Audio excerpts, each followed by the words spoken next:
Aloha everyone and welcome back to the CO2 Rundown. I'm your host, Chad Owens. Happy Monday. I hope you all had an amazing weekend and are ready for another winning week. We've got an exciting show for you guys today as always, but I have to give you that reminder before we jump into this thing. Football Fever. Go pick up your Football Fever ballot in today's Honolulu Star-Advertiser and select your football picks.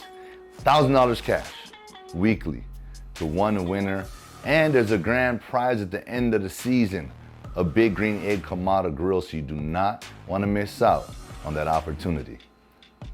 Let's dive on in to the CO2 Rundown.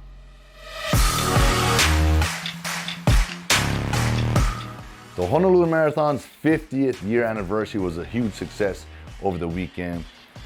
Despite gusty, crazy winds, which was preventing any record-setting times, but that did not slow down the first place winners from accomplishing their goal of winning.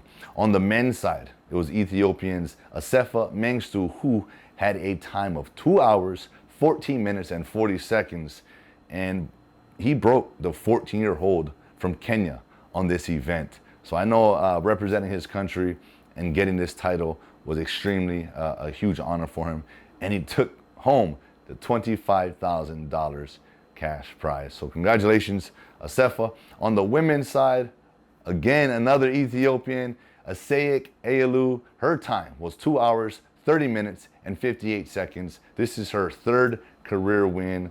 So congratulations to you for getting it done. You know, I'm reading this article, I'm looking through this, and I see it says, as Asayik looks back and she's running and sees no one in sight, that just must be an unbelievable feeling. Knowing that you're just way out in front, there's no one there, it's you versus you. And that's kind of what I want to talk about right now. Whether you're that person in front, whether you're, the leaders, and there's no one behind you, or you're the last person and you see everyone in front of you, it doesn't matter. The vision needs to be clear that is, hey, I'm doing this to the best of my ability. And so I want to say congratulations to every single participant. Those of you went out to win it. Those of you went out to it was a goal you set for yourself. This is your first marathon. You just wanted to finish. Not worried about times. Not worried about who's on the side of you, who's in front of you, who's behind you. Shout out to everyone who did it. Because it's not easy. Running a marathon, it's a marathon. And shout out to all the officers and everyone, the road closures, everyone that's involved to make this event a successful one. And again, congratulations to the Honolulu Marathon on 50 years. Aloha. My guy, Stephen Tsai, has an article in today's Honolulu Star-Advertiser highlighting our UH men's basketball team as they had an explosive second half. They scored 53 points in the second half to just accelerate them over St. Francis, 90-66. Despite St. Francis post player Josh Cohen going for 40. That's big time. I mean, that's a lot of points. But despite that, they were able to overcome that and blow these guys out. And there was some exciting plays, and one in particular, Samuta Alvea, who had some unfortunate injuries the last couple of seasons, but he is back and balling out. And these are the types of plays that gets the crowd excited. There was 2,143 UH fans in Simplify Arena, and they got to witness the alley-oop that Samuta caught and just threw down. That's the plays that get me excited. That's what gets the people going. And that's the type of basketball that gets the entire bench going, that gets the momentum going. And I was excited to see that. So Samuta, man, hey, I'm happy to see you back out there doing your thing and having fun. Because those are the having fun type plays, right? You see it happening all over the place, but those are the ones you dream of. And it was right over a St. Francis defender, so it was epic. But congratulations to our Rainbow Warrior basketball team for getting it done. You know, it's sort of been a up and down season. We've lost some very, very close games. But it's this type of game, you know, that builds the confidence. You know, you have the ability to put that type of numbers in a half. So you know you can do it. All right, so it's about going back to the drawing board, even after a blowout win like this, and trying to find ways to get better. Wins, losses, you treat them the same. How can we get better and progress for the next one? Let's go Bows.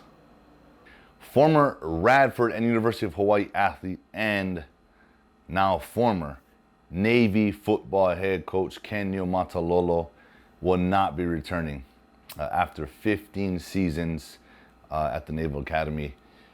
You know, this is the thing about sports, the unfortunate side to sports and the coaching side, even on the player side and when you get to the professional level, but in the college ranks, you know, once, whether it's the ADs, this program, once they feel as if a coach has sort of did his best and is on his way out, his best days are behind him, or hey, there's been a consistent run of losing seasons, they need to make a change. And that's the unfortunate side. And, you know, Coach NIUMATALOLO is a legend at the Naval Academy. He's done so many great things there. I know he's impacted every single football player that he's coached. You know, and that's just comes from being that Hawaii, that aloha spirit. I know that impact he took with him, and you know, it's again, it's unfortunate, but I want to congratulate Coach NIUMATALOLO on a long 15-year tenure. Like again, I know you've changed a lot of lives. You've won a lot of football games, and you know, the sad part, I hate talking about this, but the sad part about sports is, you know, the wins, the losses, the head coach, the quarterback, those two positions sort of get, you know, you get looked at on a microscope each and every day, each and every season, right? The reflection. And unfortunately, the last few seasons have been, you know, on the downside for Coach Ken and his midshipmen. And so it's time to make change. And sometimes change is good. And it can even be good for Coach NIUMATALOLO. Right? After dedicating so much time, sacrificing so much time to the Naval Academy and that football program, maybe it's going to be something that Coach Ken needs for himself and his family. You know, so with that, you always got to try to find the positives. Right? When this isn't a negative, this is just part of the business in college football and in sports. But look, again, change is good. Coach Ken, go enjoy the next chapter, whatever that is. Going into the holidays, enjoy your time with your family. I know you will. And for all the midshipmen, all the guys there that are, you know, waiting for the next head coach, hey, the process is still going to be the process. It doesn't matter who's at that position. You still got to show up every day. You still got to put in the work. You still got to try to outdo what you did yesterday. That's the life of a student athlete. So with that, good luck and go get them. Midshipmen, new regime, new era coming.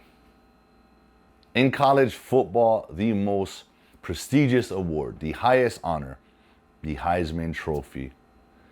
And this year's winner, USC quarterback Caleb Williams, becomes the 8th USC player to win that honor, to win that trophy and win that award. First of all, congratulations, man. His 47 touchdowns that he accounted for this season helped get that done. He's also helped them get to the Pac-12 title game. And he's also one of 3 Trojans to make it as an Associated Press All-American team. So he's that guy right now. He's that dude, and he's helped USC have one of the best seasons they've had in quite some years. And they are on their way and their journey to try to win a national championship. So, look, I know we've had a couple Heisman Trophy candidates in past, right? From Hawaii, Colt Brennan, Manti Te'o. We've had some boys, Tua. We've had some candidates up there. We had a couple winners. Marcus got it done. So it is the best college football player, in the nation. It's a huge honor. And it takes a lot, man. It speaks volumes to the player. It speaks volumes to the program. But, on the player's side, you don't go doing what you do to win awards. We don't do that.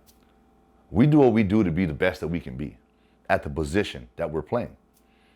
All the awards, the stats, the touchdowns, that's bonuses. That's the result of your hard work and your team's success. That Heisman Trophy, it's a team award. He can't do that without his offensive lineman. He can't do that without his running back picking up that blitzer. He can't do that without his receivers making spectacular catches. He can't do that without his defense creating turnovers and getting him more opportunities to shine. And he can't do that without the special teams, so on and so forth. Everyone plays a role in an individual's success on a football team. So, and I know he knows that, but I just wanted to reiterate that. Such a huge honor, huge award. Congratulations again to Caleb, USC's quarterback in 2022 Heisman Trophy winner. Man, into the NFL, some exciting games over the weekend. But I want to talk about one particular player who was probably the most excited.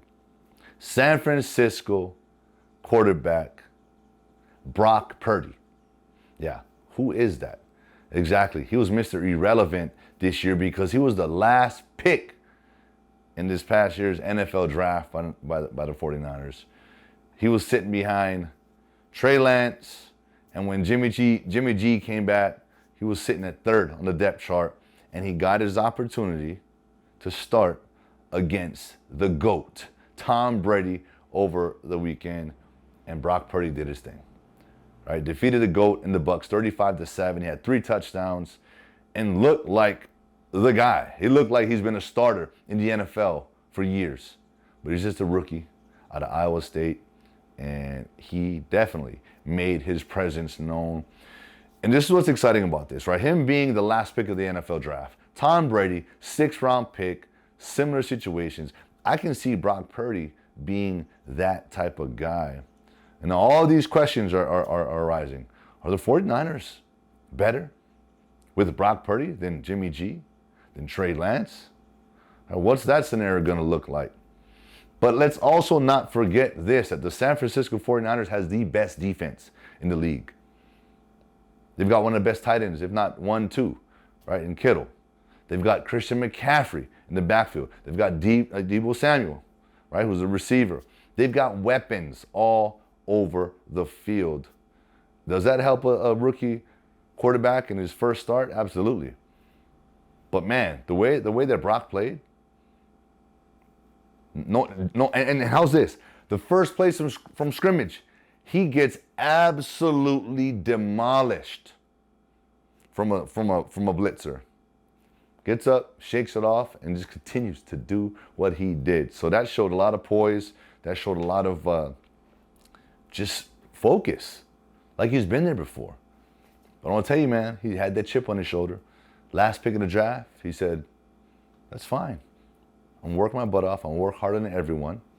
I'm gonna know every single play. I'm gonna know everything, because when I get my opportunity, I'm gonna take advantage of it. And he did just that. So I absolutely love these stories. And so shout out to you, Brock. Hey, congratulations. Good luck. Keep it going. And I got to throw this out there, man. My son is a huge 49ers fan. And I know he was, sick when Jimmy G went down. But now, Brock, I think you got a new fan in Chad Owens Jr. So go Niners, and good luck next week. And that is it for today's show. I want to thank you all so much for tuning in on this beautiful Monday afternoon.